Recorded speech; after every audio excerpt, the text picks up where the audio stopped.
Camkan baik-baik, setiap yang kita tulis, gambar yang kita posting atau video yang kita upload akan dihisab oleh Allah.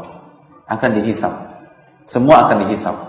Semua akan dihisab tanpa terkecuali. Maka hati-hatilah.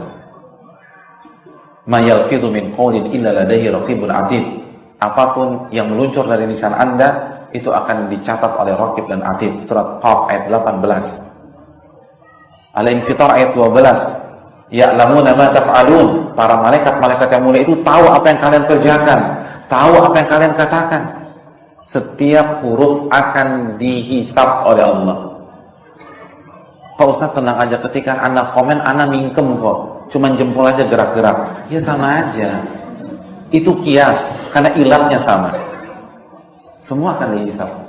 Semua komen kita itu akan dihisab.